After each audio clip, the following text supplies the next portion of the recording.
এখন আমার প্রতিকার চাচ্ছি, এটা আমার টাকা ফেরত চাচ্ছি।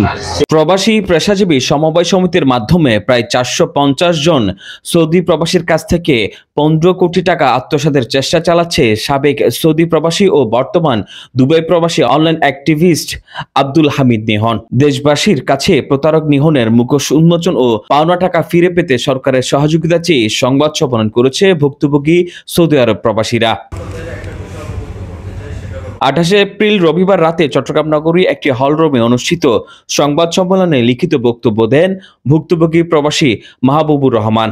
এ সময় তিনি জানান, প্রবাসী পেশাজীবী সমবায় সমিতির মাধ্যমে লভ্যাংশ দিবে বলে প্রবাসীদের কাছ থেকে বিনিয়োগ নিয়েছে, তা এখন ফেরত দিচ্ছে না অভিযুক্ত আব্দুল হামিদ নিহন।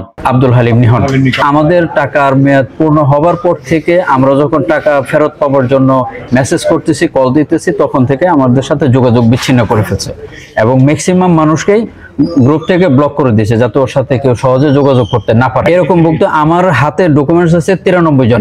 টাকার সংখ্যা হলো 2,50,00,000 প্লাস 93 জনের। আমরা যারা 93 জন একত্র হয়েছি, আমাদের তত দ্রুত উনি সমাধান করবে, আর এটা আপনাদের মাধ্যমে আমরা এটা সহযোগিতা চাচ্ছি।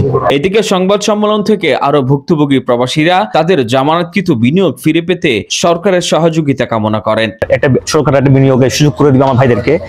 ওইভাবে প্রায় আমার থেকে 2 লাখ টাকা নেয়, তারপর আমরা একটা সঞ্চয় করি, যেটা সঞ্চয় টাকাও প্রায় লাখ খানিক টাকার মতো। এছাড়া আমার ভাই একবার বিদেশ থেকে চলে আসে, পরবার বিদেশ যাওয়ার জন্য ওর কাছে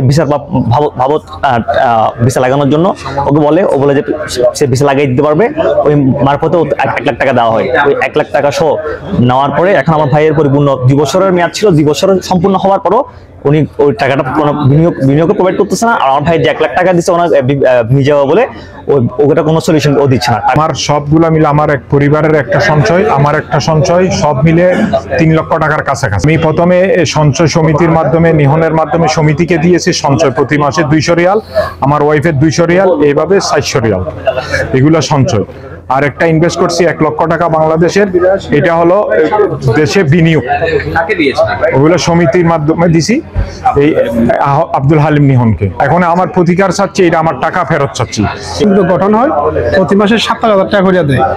1 বছর পরে উনি পানির এই কোম্পানি একটা তৈরি করছে, তৈরি করার পরে আমি এই ব্যাংক ড্রাফট দিয়া 2,82,400 টাকা ওনাকে জমা করছি। টোটাল আমার টাকা হচ্ছে যে 4 লক্ষের কাছাকাছি।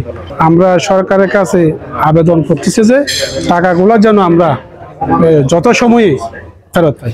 সংবাদ সম্মেলনে ভুক্তভোগী আব্দুল কাদের, রফিকুল ইসলাম, আব্দুল আল মামুন সহ বিভিন্ন প্রবাসীর পরিবারের স্বজনরা উপস্থিত ছিলেন। আপনারা আমাদেরকে ভালোবেসে রেমিটেন্স যোদ্ধা উপাধি দিয়েছেন। ডেস্ক রিপোর্ট, সকালের সময়, চট্টগ্রাম।